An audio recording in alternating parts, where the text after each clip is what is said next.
The United States and Europe seem to be the constant targets of racism claims. Have you noticed that? As they steer changes and debates toward a direct resolution of the problem, they frequently find themselves in the spotlight. And you know what? The Arab world is a cunning participant in this game of shadows. It can be challenging to be black in the Arab world, from the busy streets of Cairo to the lively marketplaces of Morocco and the oil-rich territories of Kuwait. Imagine a world where insults, sneers, and denigration accompany you everywhere you go: the market, your workplace, and even the movies. However, why isn't it receiving more attention? Why is the Arab world so good at covering up this shameful part of human history? The video is about to reveal the many ways in which Arab racism is ingrained in society. The reasons Afro-Arabs are treated as second-class citizens are being brought to light. Not only that, though, we are also delving into the Arab world's long-suppressed past in an effort to protect it from outside scrutiny. A trip into the shadowy halls of Arab racism is about to begin, so turn on your metaphorical flashlight. Come with us as we reveal the hidden histories, break the silence, and untangle the knot of prejudice that Afro-Arabs encounter on a daily basis. We need to stop avoiding the hard questions and find out why the Arab world is trying to hide this chapter. In addition, you can help the channel grow by subscribing, sharing, and liking the video. We greatly appreciate your support.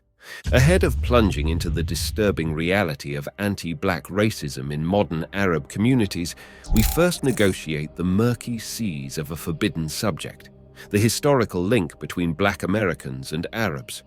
Although it may seem like it has little to do with trade or cultural exchanges, the reality is much more horrific.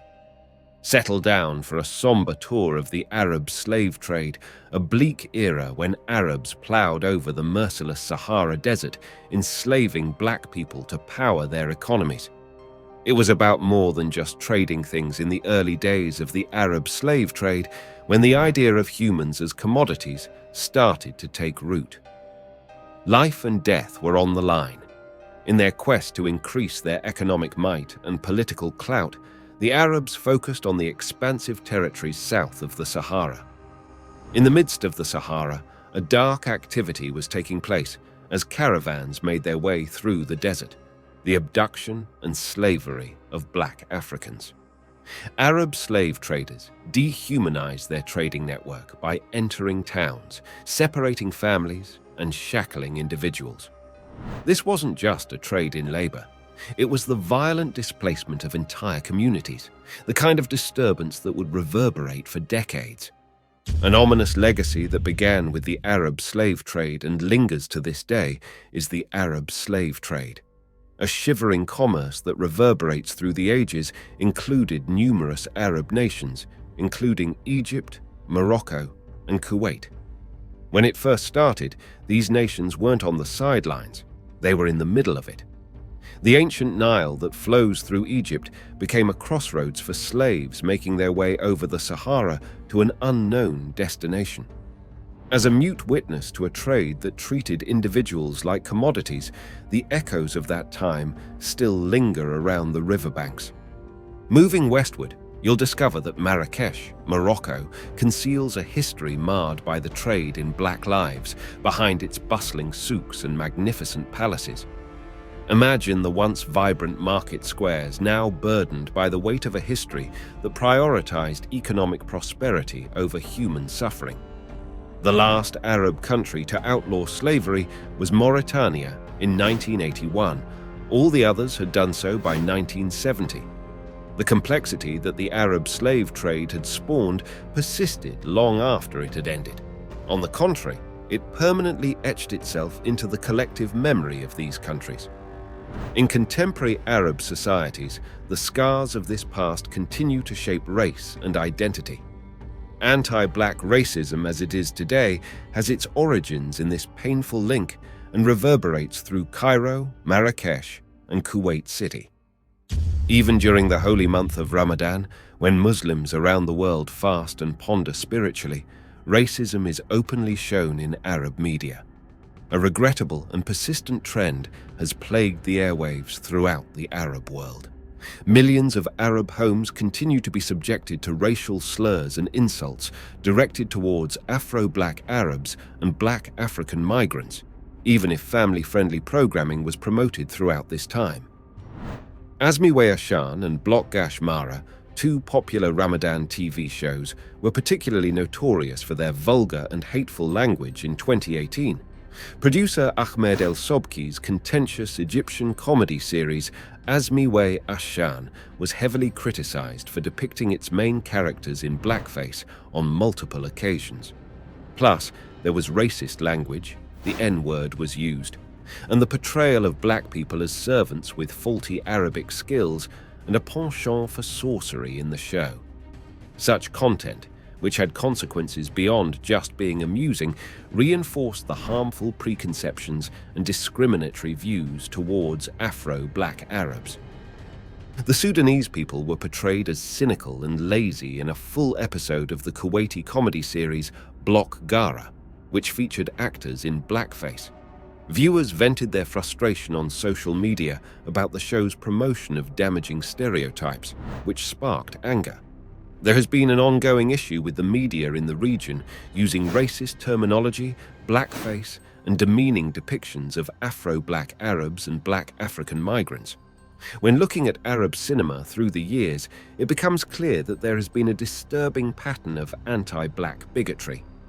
Is there a power cut in there, or what? Is one example from the 2001 Egyptian film Africano, which is just one of many. As soon as they saw a gang of black folks getting out of a bar. Another film that perpetuates damaging stereotypes and reinforces discriminatory attitudes against Afro-Black Arabs is 2005's A.L. Kaba Lover Kids, which contains characters making nasty remarks about a Sudanese man played by an Arab in blackface. Throughout Arab cinema, black people are shown in demeaning roles, such as servants, doorkeepers, housemaids, prostitutes, and clowns for wealthy households. Black men and women are not only stereotyped as being unclean and unmotivated, but also as being the objects of racist slurs and bad luck. Harmful preconceptions about Afro-Black Arabs and Black African migrants are perpetuated in these depictions, which dehumanize them. In Arab movies, even black youngsters have been made fun of because of their race. A man in the 2003 Egyptian comedy Eli B. Balak, My Thoughts Are Your Thoughts, tells his wife, "You are white and I am white," after he mistakenly claims paternity of a black maid's child for his own. When we were kids, how could we possibly have a bar of dates? This scene exemplifies the pervasive bigotry in Arab cinema, which degrades and mocks people based on their skin tone. The practice of Arab washing, which mimics the infamous whitewashing in Hollywood and involves non-black Arabs being put in black parts, worsens the issue. The use of racial stereotypes, such as blackface, exaggerated artificial features, and caricatures, is commonplace in such performances. In contrast to American movies, which have mostly abandoned the use of blackface, Arab cinema is rife with its ubiquitous use. Interestingly, Ahmed Zaki was the sole dark-skinned actor to hold a significant role in Egyptian cinema for a long time. Aside from being called the Bronze Star and the Black Tiger, he was also stereotyped because of his race. You would think that the appointment of Adel Al-Kalban, a black Saudi imam, to lead prayers in the Grand Mosque in Mecca in 2008 would have been hailed as a victory for diversity and inclusion. However, he encountered a deluge of racist comments instead, and some Muslims publicly opposed his nomination. Imagine a spiritual leader who experiences hostility only due to his skin tone. The fact that racism persists even in the most sacred locations is shocking. The repercussions of this type of prejudice extend far beyond rude remarks. Young black people, who have a harder time finding positive role models, are affected by these pervasive issues. You won't see many Afro-Black Arabs portrayed in mainstream media if you turn on the TV or go online. Because of this hole, young people have a harder time seeing themselves reflected in the media. Feeling left out is just one of the repercussions. Some people feel pressured to distance themselves from their black identity due to societal shame, and these stories address that. It's sad to witness people trying to blend in, act racistly toward people of different races, try to erase their African roots, and astonishingly, bleach their skin. It's as if there's a quiet fight unfolding before our eyes, one that some may opt to ignore. However, it's not just about self-discovery. Migrants and migrant laborers are not immune to the insidious effects of racism, which causes them unimaginable suffering. Consider the horrific tales of African migrants in Libya who were enslaved and tortured, or the horrific accounts of Ethiopian women in Lebanon who were abused and exploited. There has been a pattern to these occurrences. These things show how deep-seated prejudice has been in Arab countries for generations. Racism in Morocco. The government stubbornly refuses to acknowledge the existence of racism while clinging to its slave heritage. Nevertheless, Black Moroccans are constantly dehumanized and referred to with racist slurs and insulting labels in everyday life. A lack of comprehension and empathy is on display in this language, which stems from long-held biases. There is a lot of animalizing of black people in Morocco. People of African descent are sometimes dehumanized by being equated to swine or monkeys. Words like monkey, pig, cannibal, and animal describe them. The so-called guaguera monkey sounds could be their way of greeting.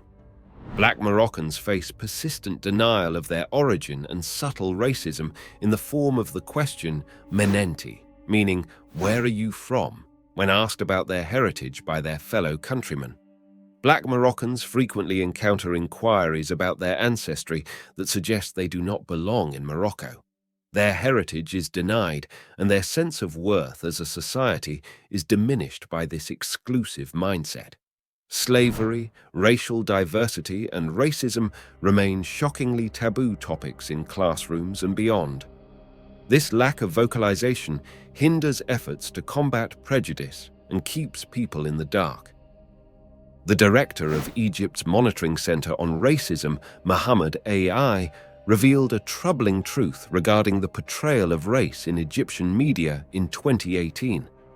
The findings of a comprehensive study that I worked on with other writers illuminated a long-standing problem that was present in many different kinds of media, including news reporting, talk programs, and movies. Unfortunately, the results showed that there was a widespread pattern of ridicule and denigration towards people of color and those who spoke the Upper Egyptian dialect. The study, which covered the years 2007 to 2017, revealed an unsettling trend in Egyptian cinema. During this time, unfavorable stereotypes and depictions of people of color or those from Upper Egypt were present in about half of the films made. People from this part of the world were always cast in stereotypical roles.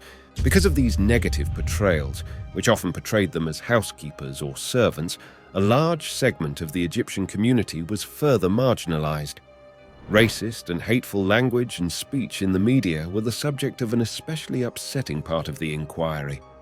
Racism was identified in about a third of the news reports and talk shows that dealt with Upper Egypt issues between 2011 and 2016. Such language was widely used, which made the biased narrative worse because it spread negative preconceptions and created an unsafe space for the targeted people. The shocking lack of black people in media occupations was one of the most disturbing findings of the survey. The report brought attention to the fact that the entertainment business almost entirely lacks varied viewpoints, which goes beyond just the representation seen on screen. Black people's visibility was reduced, and they were unable to shape the narrative or combat prevalent prejudices due to the lack of possibilities available to them. Racism in Tunisia. In 2018, the Tunisian parliament passed a landmark anti-discrimination law, establishing Tunisia as the first Arab country to do so and the second African country to do so, after South Africa.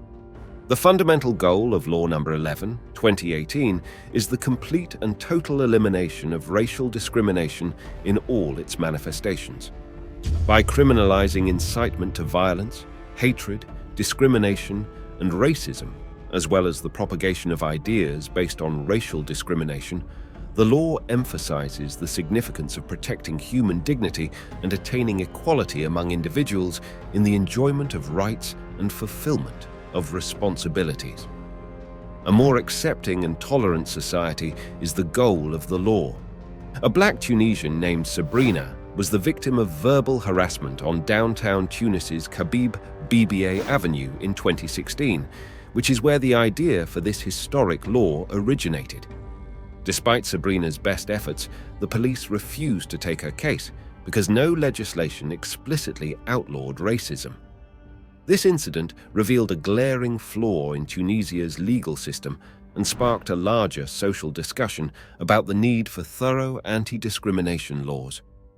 After the savage stabbings of 3 Congolese students at a Tunis train station on December 25, 2016, the need for legal action against racism became even more clear. In response to this horrific crime, groups working to improve society came together to demand action. The following day, Prime Minister Youssef Chahed signaled his intention to tackle the systemic racism in the country by expressing his support for anti-discrimination legislation. Nevertheless, it must be acknowledged that these instances are not unique. Al Jazeera's Tania's Dirty Secret exposes the systemic racism that numerous Tunisians encounter on a regular basis. People like Hamza, who had a hidden camera in his spectacles and endured insults from onlookers, are depicted in the film. Slurs and insults, which display a flagrant kind of racism, are a reflection of the everyday struggle that black migrants and Tunisians face. As compared to the rest of Tunisia, they are 10 percentage points more concentrated in rural areas. Furthermore, they are 15 percentage points less likely to possess necessities like computers, vehicles, or radios. Another important aspect is education. Compared to white Tunisians, black Tunisians are almost 10% less likely to have finished elementary school. There is a disturbing disparity in the unemployment rate amongst black Tunisians, 42% versus 25%, which is the most worrisome number. Black Tunisians are already living in extreme poverty due to this economic gap, which further cuts off their opportunities for further education and further isolates them from many parts of public life. Not only do black Tunisians confront economic hardships, but they are also grossly underrepresented in other sectors, including politics and the media. Beyond simple exclusion, this underrepresentation has far-reaching effects. The visibility of many black Tunisians makes them easy targets for verbal abuse and physical aggression. Goes Village and other isolated locations in southern Tunisia are home to black people, making their marginalization even worse. The problem is made more complicated by the fact that black Tunisians are often confused with migrants from sub-Saharan Africa. Because black Tunisians are so underrepresented in public life, there is a widespread belief that all black people in Tunisia are from sub-Saharan Africa. This perpetuates the conflation. The difficulties that black Tunisians already face are made worse by this misunderstanding. Racism, linguistic obstacles, documentation problems, and inadequate healthcare and education are some of the unique difficulties that migrants from sub-Saharan Africa encounter. Migrants are traveling through North Africa in search of a better life in Europe, while many are escaping war and humanitarian disasters.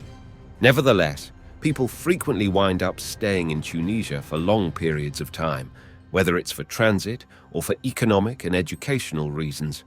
There is a general perception that all of these migrants are from sub-Saharan Africa, which makes them even more visible. The tragic murder of anti-racism activist Fikou Koulb in December 2018 is only one example of how racial intolerance in Tunisia has led to violent confrontations. Tunisia was the site of the stabbing killing of Koulb, president of the Association of Ivorians in Tunisia, AIT. Authorities first said that Koulb was the victim of a robbery, but hundreds of black Tunisians took to the streets after his murder to protest racism and what they saw as a weak response from the government. The Anti-Discrimination Points Network, An initiative of the Minority Rights Group, MRG, has recorded hundreds of incidents involving black Tunisians and migrants from sub-Saharan Africa in 2019 and 2020, with the goal of addressing widespread racial discrimination. The first of its kind in the region, a solidarity protest in Tunisia in June 2020 by MNM and other organizations in support of the Black Lives Matter movement. The situation of these communities has attracted international attention. The Arab countries of Saudi Arabia, Bahrain, Kuwait, Oman, Qatar, the United Arab Emirates, and Jordan and Lebanon all use the kafala system, a sponsorship system that links the legal status of a migrant worker to their employer. Many feel that this system encourages people to be weak and susceptible to abuse and exploitation.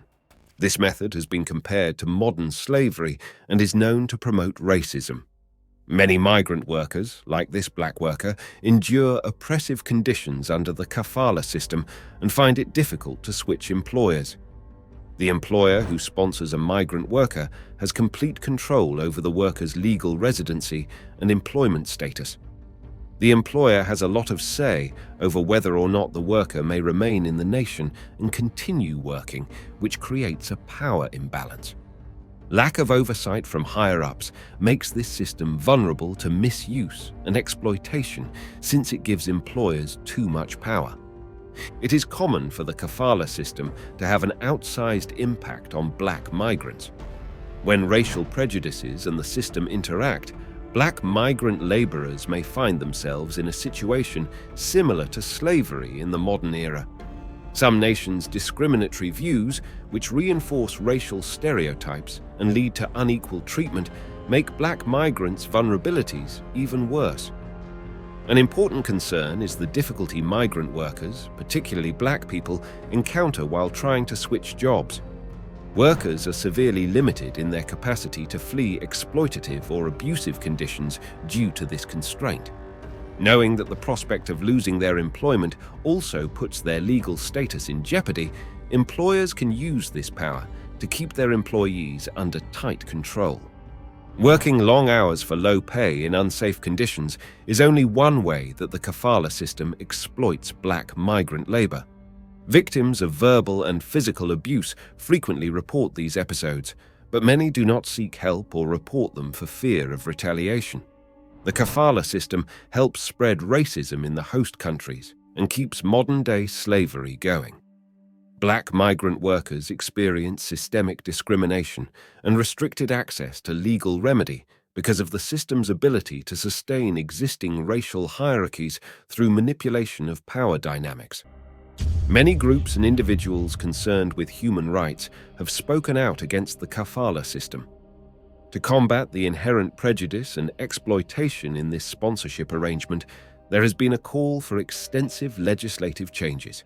A prime illustration of how legislative actions can solve systemic problems is the anti-racism statute that Tunisia just passed.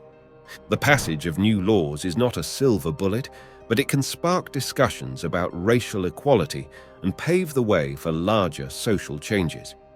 To show they are serious about fighting racism and promoting inclusion, other Arab states should think about passing laws like these.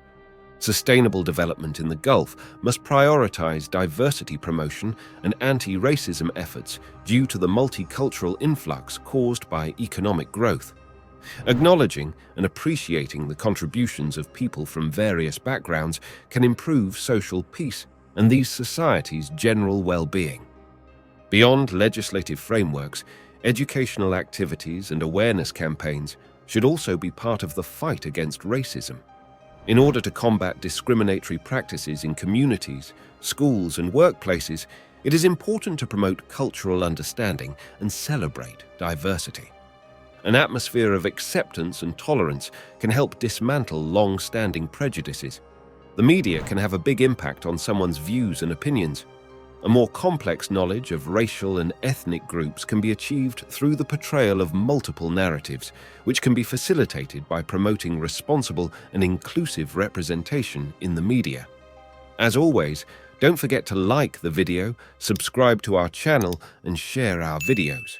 This will let more people know the truth about Black narratives and hear their own part of the story. Thanks for watching.